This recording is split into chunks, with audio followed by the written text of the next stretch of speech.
Folks, welcome to one more edition of Politics and Rhetoric. Berto is your host. Thank you so kindly for being a part of the show. We are going to have a great show for you today. As usual, como siempre, vamos a tener un buen show para ver. Whoa, who just sent that humongous? Eric Hayes, don't do that.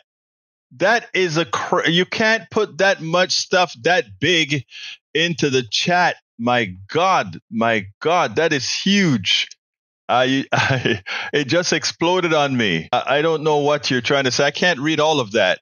Let's see what we got here. We got AVQ is in the house. Good afternoon, brother AVQ. Michael Ruddin from Brooklyn, New York. He says, I'm on my way out. Catch you tomorrow. So he comes in and then he goes out. I hope you stick around long enough to say, hey, all. Bridge MCP is in the house. She says, hey, peeps. Hey, y'all. Bridge from Binghamton, New York, upstate New York, that is. Melanie Keelan says, happy Tuesday, everybody. Melanie Keelan is from Barcelona, Spain. We also have in the house, she says, how's the house going? It's tough. But I think you mean with Bridge, right? Still standing, LOL, she says. Melanie Keelan, that's a lot. Okay, did I miss something about Bridge's house? I better go search Facebook. I got a lot of times I don't get messages. I don't know what's going on these days. Melanie Keelan says, I spent my Easter break deep cleaning. Oh, we need to deep clean this house. But there's been so much happening right now that we hadn't had a chance to do a whole lot right now. Okay. Post a paragraph or two, then the link. Exactly. Come on, Eric. That's how you do it. Let's see. Eric says, great response. Think about what you're deciding. Instead of blowing all this money on what is supposed to be an education, but what turns out to be an indoctrination and lack of appreciation of what this country represents in the free world. Learn a trade. Don't be afraid to work for an honest. I don't know what you mean by instead of an indoctrination and lack of appreciation for what this country represents.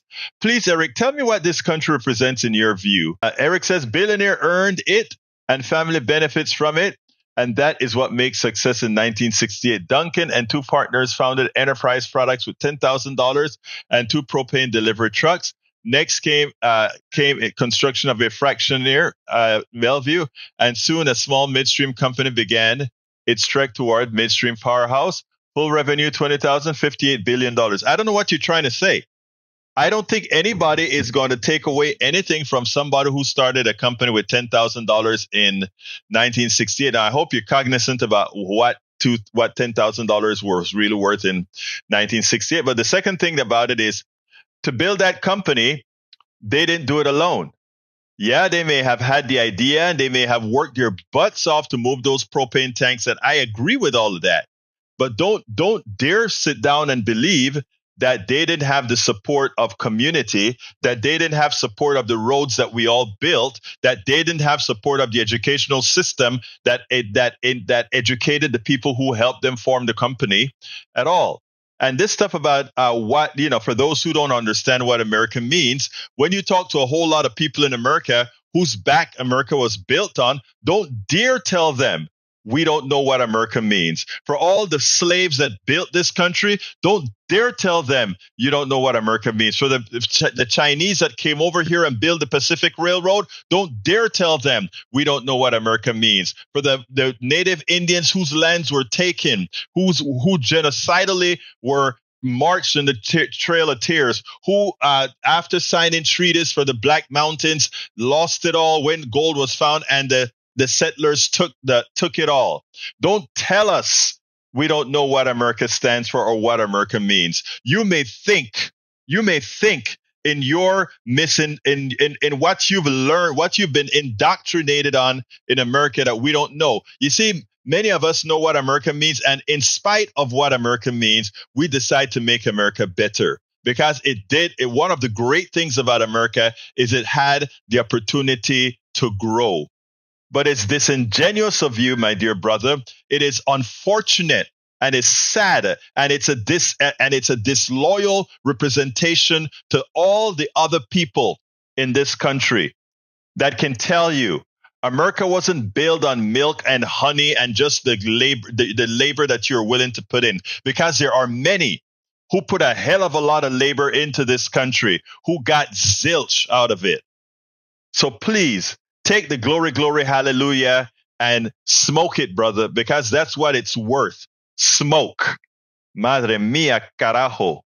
All right, let's continue. Before I continue with my presentation, before I continue with my presentation, what I said is, I didn't say PDR says all billionaires are bad. What I say, and I want everybody to understand, nobody, I repeat, there is not one living billionaire that has earned $1 billion in today's dollars. I repeat, and anybody wants to go through the numbers and argue that, I welcome you. There's not one billionaire that has earned it. Not one. Thank you. All right, continuing. Israel immediately kills 7 World Kitchen Aid workers who just left a WCK pier depot with clear markings. And the Netanyahu government and the IDF, they are war criminals. They are murderers. And I don't say this lightly. I don't say this facetiously. I don't say this without a complete thought process. These are murderous, genocidal animals. Okay? If you really want to define people that can kill 33,000 people, destroy any form of infrastructure that allows them a life, and at the same time, blow up AIDS trucks that are clearly marked. If you think that's an accident, I've got a bridge to sell you in Brooklyn. All right. Ben Lady says, I think Bridge is doing home refurbishment. Okay. And if Bridge usually send me a little picture or something of her latest project. I'd love to see that. Let's see what else we got here. Let's see. Good afternoon, everyone from Maywood, who is from Long Beach, California. We also have, let's see. Paravet. Bree says, Melanie Keelan. That's a private conversation. Eric says, better or great again. No, there you can't be. You were, look. We are trying to make America better. We're not trying to make America great again, because for all those people who lived in the past, for those people who were slaves, for women, all these are, I can name you various different groups. They cannot say America was great. Okay? Please learn, educate yourself, understand why people feel the way that they feel. It's important. Okay? It is important. All right. I got my first video to show today, and I think I want to show the one as far as why Democrats should win in a landslide in November, but we have to do the work.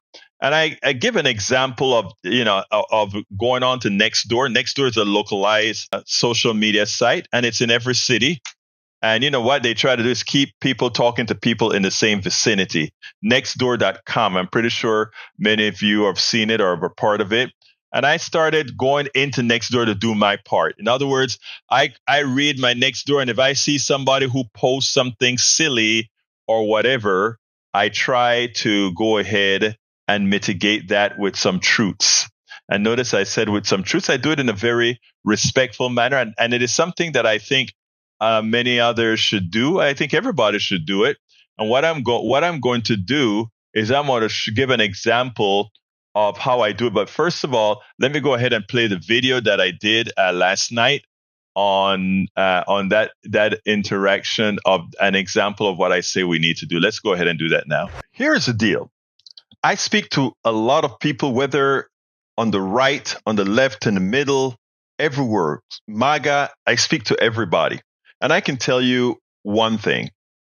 The path is really, really there for us to win, meaning progressives and Democrats, to win 2024, not by a nick, but by a landslide. But what we have to do is we have to be pragmatic. We have to do the work. We have to follow the path that's been laid out there, believe it or not, by the Republicans to give us the victory. They are the ones that have put the asphalt on the broken pavement needed to win. You know, Democrats and progressives should simply follow it, but most importantly, they have to engage. Republicans have all but ceded women's autonomy over their bodies and lives, Medicare, Social Security rights, child care assistance, a living wage, and more. Elections are not often won on policy alone, but one has to connect these issues to personalize them for individuals so that those receiving the message map it to their wants and needs, map it to the things that mean the most to them, the carnality of their being. That is how it's done. Republicans have done that all along. They've understood that. They've understood that you have to connect what you claim you're going to do to what people think that they want, what they need. And that's what we have to do. And we also have to engage, lay the groundwork. What I always used to tell people is, the truth is sort of the softening mechanism. You throw out the truth out there so that it's there. It is like in the olden days of war, you had the battleships softening up the beachhead, right? And then the cavalry came in. I mean, earlier today, I was on the local social media site in my town called Nextdoor. And I am going to put the exchange that I did in the correspondent blog for this particular piece here. So there's a correspondent blog for this video. But what happened is one person sent a message on the board, and they said, the new mayor of Houston says that Houston is broke, and they are going to have to find many ways to raise revenue to pay for all the things that Houston needs them to pay for, repairing streets, a big new fireman's contract, etc. And a person gave a one-line response after this guy wanted to know how we thought it would affect his taxes. She just said, most Democratic-run states and sanctuary cities are broke. You get what you vote for. To which I gave a long, measured, civil response. I'm not going to read the whole thing. You can read it for the correspondent blog. But I said the most dangerous thing for our democracy is an uninformed or misinformed citizenry. I know in some media purported as news, it would have many of our good Republican brothers and sisters fall for the belief that party correlates to a city, municipality, or state being broke. That is often the case, but not in the way many have been programmed to believe. So let's be clear. Most red states are taking more money from the federal government than they contribute. Most blue states subsidize the red states. Why? Because red states refuse to tax commensurate with the needs of their states, while they accuse blue states of taxing too much, even as they subsidize the red states. The reality is that for very technical reasons, if one wanted to research rather than parrot talking points from a controlling misinformation machine, most large cities face financial hurdles irrespective of party control. And then I stated a lot of other realities, again, in a very civil manner. But remember how she ended her comment. She said, you get what you vote for. So the last sentence that I placed, I said, many people read these blurbs. When you see misinformation, please do not let it go uncorrected. Democracy requires an educated population. Otherwise, it morphs into an autocracy controlled by a sect that has neither your interests nor mine. We must take responsibility. And again, I try to keep the tone in such a manner that it doesn't seem like I'm just fighting this person, but I'm not really just talking to this person. I am actually talking to the entire feed so that folks that are on the margins or wherever will actually have something to hold on to. That is how we win. It's not one person doing this. It's all of us doing this in a manner that we foment, that we create that communication. And this is not a question. I've actually seen it work in my very red area where folks, they're not changing to become Democrats or progressives.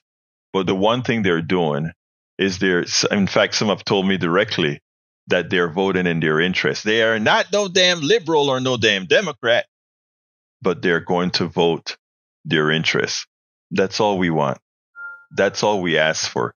If someone is voting their interests, they're voting for us, whether they want to call themselves part of us or not. We spend a lot of time and that is what's important. Now on the screen, there's a piece, I should have said this in the video further, but when she said most Democratic-run states and sanctuary states are broke, you get what you vote for.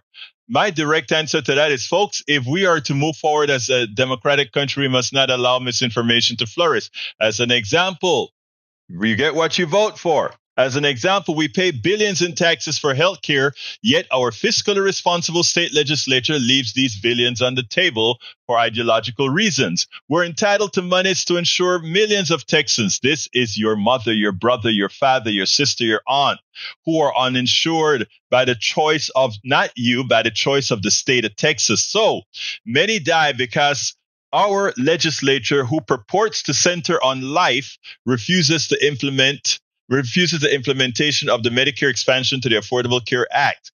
Many people read these blurbs and they need to understand it. How many people who would talk this crap on next door doesn't realize that the reason their mother, their father, their brother, their sister don't have health care is not because of some liberal undertaking, but because their state government simply decided for ideological reason, they would leave billions, and I repeat, they would leave billions of dollars on the table, just not to accept the Medicaid expansion to the Affordable Care Act. And what that means is several Texans die every year. So what do you call somebody who creates or causes voluntary murder?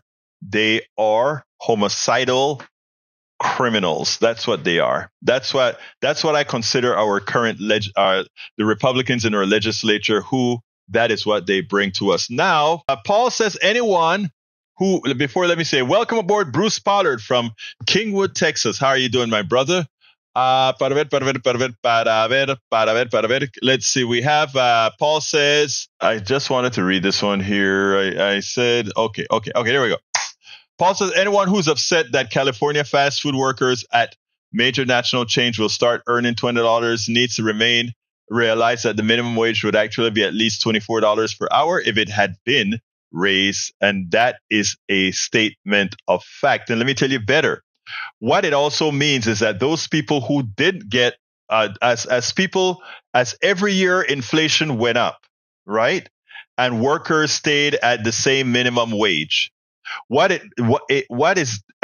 is also a form of wage theft. Let me explain. When inflation goes up every year, the owners of businesses, the light company, like our water bill is going to be going up by 10%, right? I can't tell the water company, I'm not giving you 10% for the increase in cost in water. I can't tell the person who makes the flour, I'm not going to pay the 10% raise in the flour over these several years.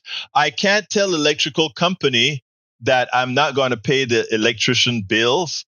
I can't tell any of these people that I'm not going to pay the increased costs for those charges, right? But here's what you want us to tell the worker, the American worker. Even as we are, as business owners, forced to pay the extra utility bills, etc., we tell the people at large, we don't want to raise the wages as small businessmen or corporations, because if we raise the wages of workers, somehow that's going to cause the prices to go up on the products that we sell, and then we will have to raise the prices. Now, here's the kicker that got to me, including what some people say. In any corporation, there are several shareholders. Several stakeholders. There's the shareholders of that corporation if it's a public corporation. There's a business person who owns the company or who runs the company. And then there are the workers. They're all shareholders. And then there are the suppliers who you buy supplies from. How comes in our economic system, the ones that we always ask to pay the price are the workers? Think about this. We've got to pay the electrical company even if they raise their rates. And by the way, your employee has to pay those higher rates themselves. So you're paying the electrical company, the water company, the supply company more money because of inflation. Your worker is going to use more of their monies to pay those expenses that they have themselves. And you as the employer would tell the only folks that are not going to get that increase in caused by inflation or corporate greed is going to be the employee. The employee, you don't want to increase his wages. But then you also say, and if we have to increase their wages, we're going to have to stick it solely to the middle class who are buying the products. Nowhere in the argument do you hear that, well, if we're going to pay the workers more, maybe we should pay the executive less, given that, first of all, they do very little work. And we should definitely, if we're going to cut something, cut dividends, because wait a minute, dividends is passive income. You're sitting at your pool as you collect dividends. Okay? So I want you guys to understand that right now, the people who pay the price for everything, inflation, etc., is the worker. So when you see a worker not wanting to unionize, when you see a worker trying to defend the wealthy shareholders who do no work, when you see a worker that is okay with saying, well, if we get more pay, it means solely increasing the price of the product, I am showing you a person with an enslaved mind, with an enslaved mindset. So we have to change that going forward. We have to make people realize that, no, they are, in fact, empowered, and we should all form parts of a union. All right. The next subject I want to discuss today is covers big pharma. All right. Big pharma. Big pharma. Everybody here, what's the craze right now? The craze right now is the use of a product called Ozempic Ozempic is a brand name that's used to cover diabetes, but there is another brand that's used for weight loss, and I think it's let me give you the name of it. Ozempic versus it's called Wegovy. Wegovy is the same product, exact same chemical, but it's served in a higher dosage for people who are trying to lose weight versus people who have diabetes. I want you to listen to this, and then we'll take it on the other side. When the petty thief goes into a 7-Eleven or a convenience store and steals a pack of cigarettes that cost $8, $10, when they go into a store and steal a Coke or a chewing gum or whatever, we bring news cameras out and we talk about the crime rate and all these great issues. But drug companies, big pharma, that rips us off continuously on a daily basis, taking our income and transferring it to a select few, we have made that legal. Look, Ozempic costs about 89 cents per dosage. 89 cents per dosage. And still make a profit. In France, you can buy it for $83. That's 10 times, that's 100 times what it costs in France. The drug companies still make a profit, a much bigger profit, but they still make a profit. But in the United States, that same product costs $936.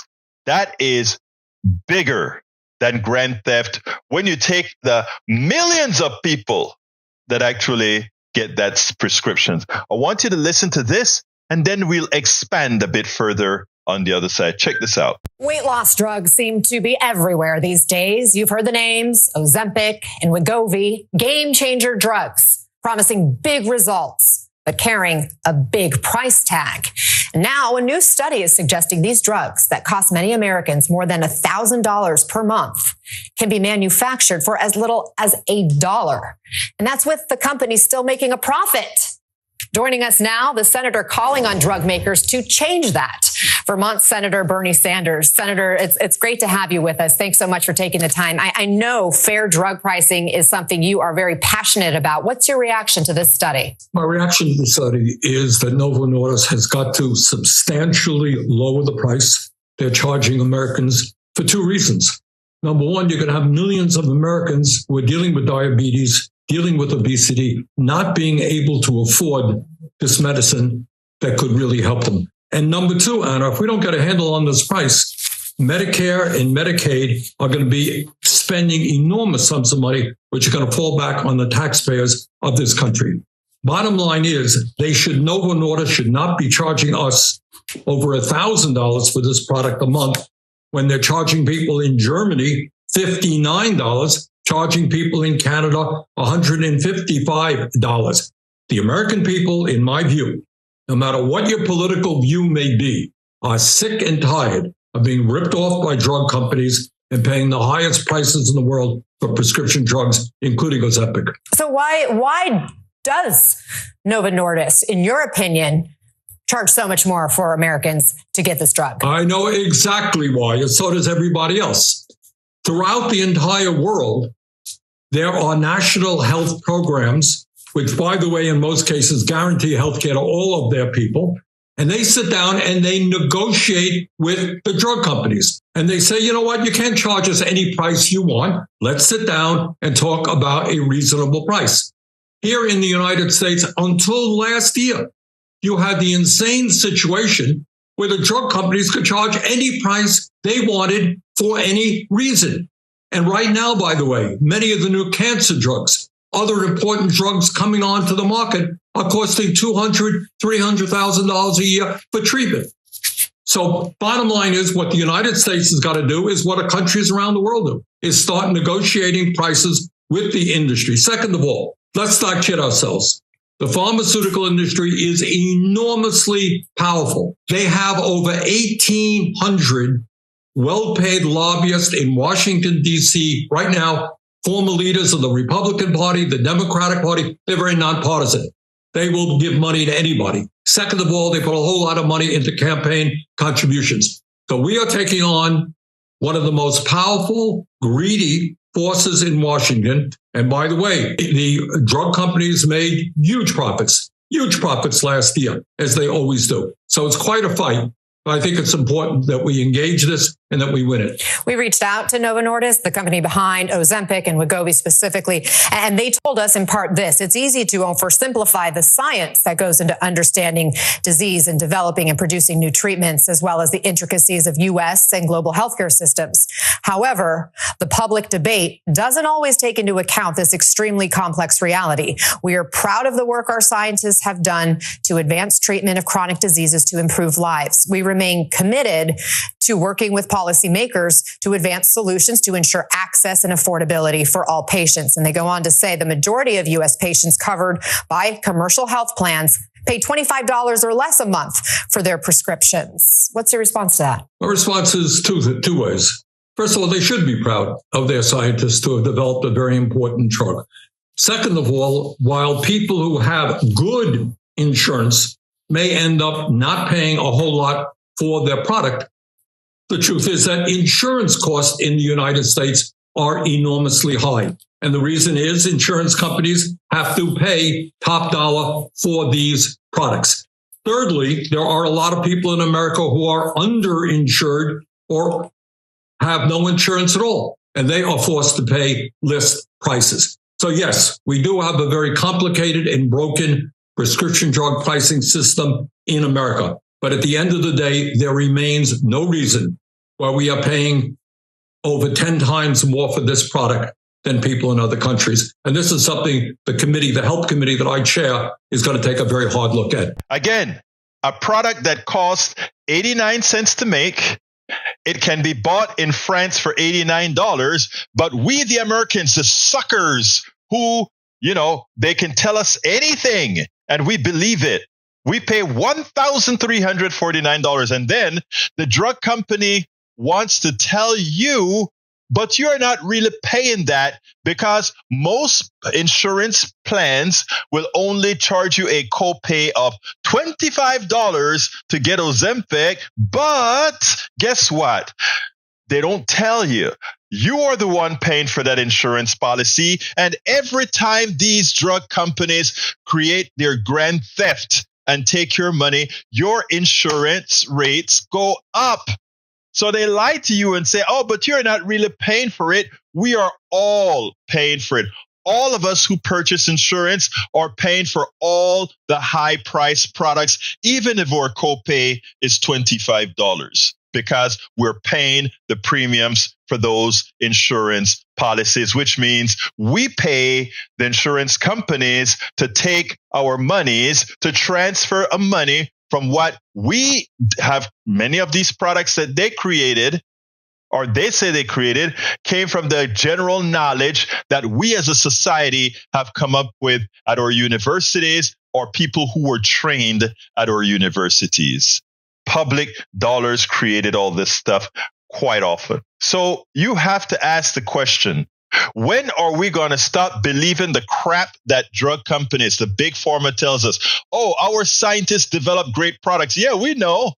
But when it's time to profit from these great products developed by the scientists, it's not the scientists getting dirt rich on that excessive price that you are stealing from us. It's not the scientists and the engineers and the lawyers and the doctors and the patients who test the drugs generally for free. You don't even give the patients who tested your drugs free access to your drugs. It's not them who get rich. It's the ones who do nothing. The shareholders who sit back and wait to make the profit on the backs of those scientists you talk about. It's the exec who goes ahead and says, look how much money we've made the company, so we deserve a bonus. They didn't do a damn thing other than working on the backs of the scientists, the engineers, and collecting the money, legal theft from the American people in the form of $25 copays and thousands of dollars per month in insurance premiums. So I ask you, when are we going to give up mental slavery?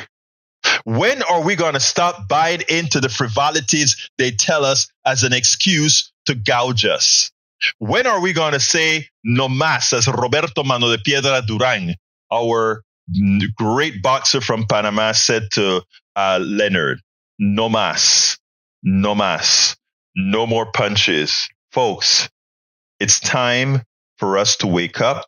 It's time for us to unenslave our mind. It is time for us to rid ourselves of the cancer of for-profit healthcare, and it's time for us to take care of our people. We spend a lot of time deconstructing the news, trying to parse it into a form that everybody can understand. We try to find those little nitpicks where it flies above the fray, etc.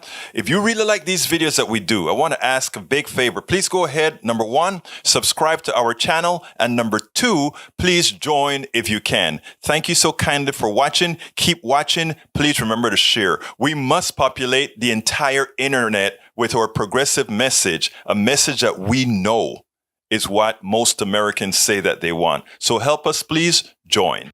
Absolutely so. Absolutely join, folks. Anyhow, folks, from British MCP, Medicare people pay for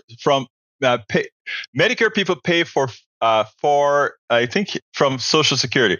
Which people pay with employee into Medicaid is paid by taxpayers.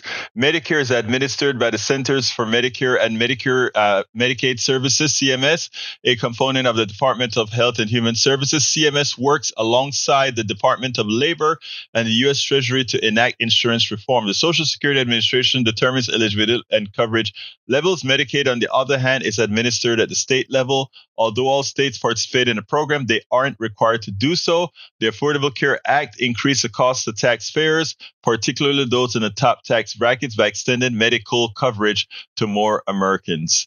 Exactly. It's a state program, but it's mostly funded by the federal government, even as a state program. In fact, the Medicaid expansion to the Affordable Care, any state who adopts it is only responsible for 10% of the Medicaid coverage. The government pays 90% of the Medicaid coverage. Think about that. 9-1. It costs more money to Texas to keep its people uninsured, but they don't care about your life, people. They don't really give a damn about you. And when you realize that, maybe our votes will be different. We hope. Anyway, folks, let's see what else we got here. Paul Fleming says, CNN's Eli Onig reacts to former President Donald Trump attacking Judge Juan Merchan on social media after he expanded a gag order on the former president ahead of his hush money payment, which I'll have to look at that later, Paul. But he says New York pays 70% of Medicaid. They're fighting for 100%, which they should get. I mean, I think it's sickening that, as first of all, New York is a very rich state, right? So let's make Wall Street pony up. Let's make sure that Wall Street pony up. All right, ponies up, I guess is what I should say. What else have we got here? I think I have, let's see, the poor and middle class will pay higher prices and be the ones who feel it in higher food costs. Only, again, that's what I'm saying. We only pay those costs because we are mental slaves. If we go ahead and fight the powers, no, they can't do it. They'll take the monies from the shareholder budgets. Come on, man. Let's start thinking outside of the box. But they know that there will always have defenders of the status quo. Eric Hayes, are you reading me? You have to get on the bandwagon that takes care of the common person and stop being a sucker for the wealthy, right? Don't you think that's the right thing to do? We know that's the right thing to do. Anyhow, let's go ahead. I have one last video to play. Let's see. Hey, Eric Hayes, Egberto, you got to like your Big Mac and Diet Coke. Actually, you know what, Eric? And a lot of people get on my case for saying this. I actually like McDonald's food. I know it's not good for you. I know that if you put it away for years, it doesn't spoil. It has so much stuff in it. But I must repeat, these guys have the best food engineers, bar none. Because, and again, their performance says it, right? Their fries are made to perfection. Their burgers are engineered well. You know, I mean, I look, it's not the fashionable thing to say, but they make tasty food, just like Burger King too. These guys spend the money to engineer good food. It's not necessarily good for you, but it tastes good, and that's why people go back to it over and over again. I mean, I don't because I know better. I don't exactly love Big Macs, but they kill me. I hear you. I love it too. Eric says, my son eats nothing but McDonald's. I tell you, the food is good for you. Check his blood, though, because his blood work is probably terrible from all those chemicals in there. But again, the food tastes very good. So, there's a program on Netflix where a guy lived on McDonald's every day. And then at the end of the day, his health really deteriorated. I think it's on Netflix. I don't remember what it's called, but it's worth watching. All right. Maywood says, yeah, that's what neoliberals keep saying will happen. Only thing is facts and data don't back it up or show. Every time they raise wages, the neoliberals scream doom and gloom. But what does happen is business booms. And there's a reason why business booms, because if you give money to people who are going to spend it immediately, that creates business. That's why I always talk about the business class are not all that smart, because they would understand that. But then again, there are other ulterior motives. Bree says Big Macs should come with warnings like cigars. This will make your children fat. Yep. Hell, not your children fat. This will make me fat. Brother J. Ray is in the house. He says the documentary you're referring to was called Super Size Me. Exactly, J. Ray. Exactly. My Ray from the Third Ward. Exactly. That documentary, I watched it and it's like, oh my God, Anyway, I got one more video to show you guys. This one is two Republicans, right? And one is the good girl or good woman. I shouldn't use girl, good woman. Check this out. And then we'll take it on the other side. Barbara Comstock, former, I think, Republican representative. I think she was out of Virginia. She gave Mark Lauder, who was a former special assistant to the president, sort of a piece of her mind. These are two Republicans going after it about Donald Trump. And she told him a few unfortunate or inconvenient truths. And it's funny how a lot of these Trumpsters are bold in the statements that they make. But you know what? With her soft-spokenness, I think she was plain and got the message across. I want you to listen to this, and then we'll take it on the other side. You can get your Bibles usually at a church free. You can also get it online free on Amazon. I think the best-selling one is probably about $15. So get them a lot cheaper than that. But also in very serious terms, you showed this earlier, on Good Friday, Donald Trump was very viciously posting that very ugly post that you showed earlier, a bound Joe Biden in the back of that truck. I mean, that was on the day where Christians, are commemorating the crucifixion of Jesus. That's when Donald Trump thought he would post that very ugly, violent picture. So this is very serious because, we know when Donald Trump does these kind of violent, very unchristian things, they have consequences. And you have his supporters do ugly things and threaten people. So that's much more serious and unchristian and dangerous. And these kind of things aren't spoken out about, and people aren't asked to respond on those. And I think we need to see responses from people on those kind of actions. Do you want to respond to that at all? Well, I think so much is being made of a video posted on social media. That's literally but what your former colleagues, your former colleagues at the White House, people have spoken out against Donald Trump, have gotten attacked. People sometimes show up and attack them at their home, threaten them, and threats are made against them. So, this is a real. If we want to have a serious discussion about political violence, and I think we should have a serious discussion. The kind of but I would political violence where he wants to let those people out of jail in Parliament. I would also remind you that you had the Speaker of the House, Nancy Pelosi, and a squad member talking about unrest in our streets. You've had entertainers who have talked about assassinating President Trump, blowing up the White House. Never a president who wants to pardon people. We need to talk about political violence on both sides. And when it is only attacked and questioned on one, it rings hollow. We have never had a president of the United States who has said he would pardon people who have attacked our Capitol Police and said he would let them free. And we've had people excuse that. And that's coming from Donald Trump. Doug, I want to bring you in here because what we just witnessed are two Republicans having a very real debate, a very passionate one about some of the things that Donald Trump is doing. That is the kind of anger at Donald Trump that the Biden campaign is trying to harness. That's why Mike Pence, your former boss, is not supporting Donald Trump. Well, and what the Biden campaign is doing, and I'm going to play a clip from a new digital ad, is trying to get people who voted for Nikki Haley in the primaries to come vote for Joe Biden. Nikki Haley has made an unholy alliance with rhinos, never Trumpers, Americans for no prosperity. There aren't that many never Trumpers anymore. How do you bring these Nikki Haley voters back into the tent? I'm not sure we need too many. Yeah, look, the fact that we're having this conversation shows how toxic Trump has become with mainstream Republicans. The answer is Donald Trump, and they will come back for that. Final quick word. We're better off now than we were 4 years ago. Look, I know what the polls are saying. The polls are saying this election is close.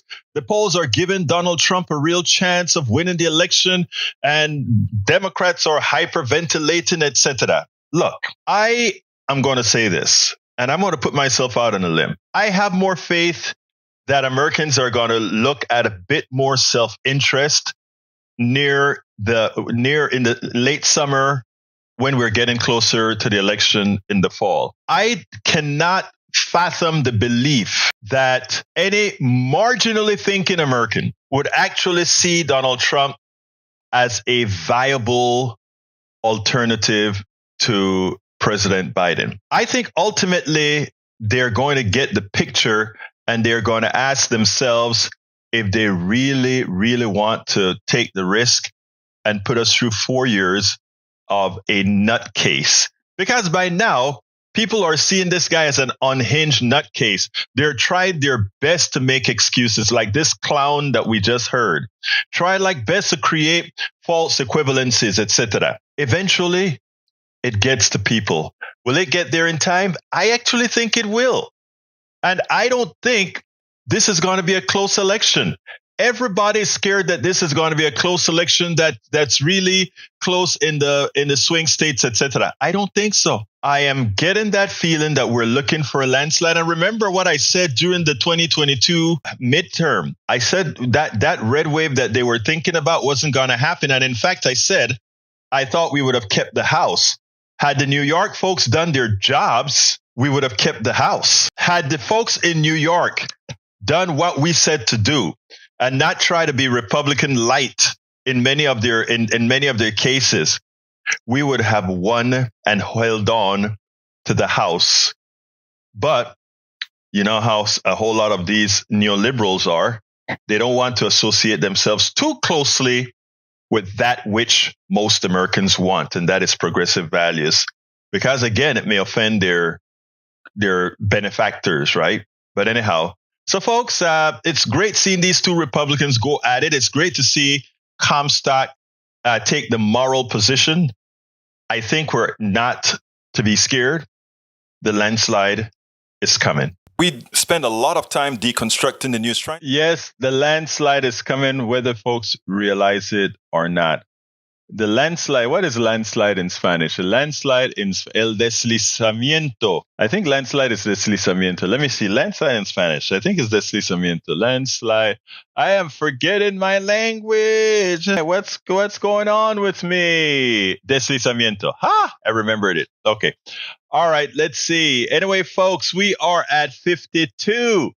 Anybody wants to close out the show today, give us a call at 281-823-7747. Again, that number is 281-823-7747. Vrit says a generation after renaming National Airport, some Republicans have set their sights on the other D.C. area airport, which they want to name after Donald Trump.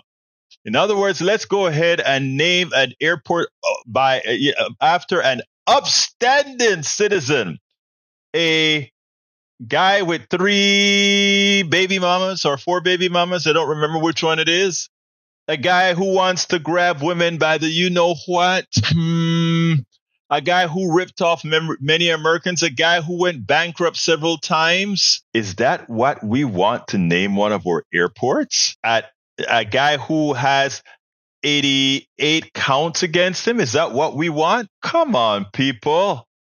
Why in the living hell would we want to name anything after Donald Trump? Donald Trump has a following right now. He has a cult right now. But after the cult dies off, when I say dies off, I'm not talking physical death. I mean, when they come back to sanity. Do you know what would leaving a name behind on an airport? You know what that would mean? What does it take anymore? Why would anybody strive to be moral? Why would anybody strive to be doing the things the right way? I don't know. Anyway, anybody wants to close out the call? It's your show. 281-823-7747. Bruce says he's not dead yet. I hear you, Bruce. I hear you. Is there such a thing as a progressive conservative? No, there's not. They're mutually exclusive. You can't be a progressive and a conservative at the same time. All right. Conservative says, by definition, conservative wants to keep the things the way they are. All right. But, people that have been aggrieved in this country, whenever I hear things like a person of color who call themselves a conservative, I find it amusing. Right? I find it amusing because conservatives mean status quo. It doesn't mean moving ahead. When I find a woman who calls herself a conservative, I find it amusing because the status quo would mean you couldn't vote. the status quo would mean that you couldn't open a bank account unless your husband authorized it. Okay. So there is, I mean, I know folks, they could try to combine, but you can't. There's something called neoliberalism and conservative, fiscally responsible. No, when we talk about fiscal responsibility, conservatives have not been the fiscally responsible ones. It's progressives. If you take a look at who balanced the budgets, who've done better economically, it hasn't been conservatives. It has never been conservatives. Conservatives don't like to pay for what they get. They think things are materializing themselves out of thin air. Anyway, folks, I've got to get rid of getting out of here right now. Just want to ask you to do one thing, and that is to support the program. Please support the program by going to politicsdoneright.com/support, politicsdoneright.com/support. And how do you get there? You get there by going to I have the link in there, politicsdoneright.support. You can also support us on Patreon. Tom C says, rename Leavenworth Prison in Kansas after Trump, and then send him there. He should feel right at home. I love that one. I love that one, Tom. I love that one. All right. The other way you can support the program is to go to our Patreon, and that is politicsdoneright.com/Patreon. Let me go ahead and put that in there again. politicsdoneright.com/Patreon, and I just populated that Patreon there. You can also support us by going to our bookstore and getting one of our many books. I have 5 books that I've written, and the latest one is this one here, which is Tribulations of an Afro-Latino Caribbean Man, Racism Didn't Stop My Smile, Hope or Journey Forward. Please support the program. We cannot do it without you, and we're way, way, way behind. So if you would be so kind to also sign up for a newsletter. That's another way of supporting us. Become a paid member of our newsletter by going to politicsdoneright.com/newsletter. I'm going to get out of here a few minutes early. My name is Egberto Willies. This is Politics Done Right. And you guys know how I end this baby. I am what? Out. We spend a lot of time deconstructing the news, trying to parse it into a form that everybody can understand. We try to find those little nitpicks where it flies above the fray, etc. If you really like these videos that we do, I want to ask a big favor. Please go ahead. Number 1, subscribe to our channel. And number 2, please join if you can. Thank you so kindly for watching. Keep watching. Please remember to share. We must populate the entire internet with our progressive message, a message that we know is what most Americans say that they want. So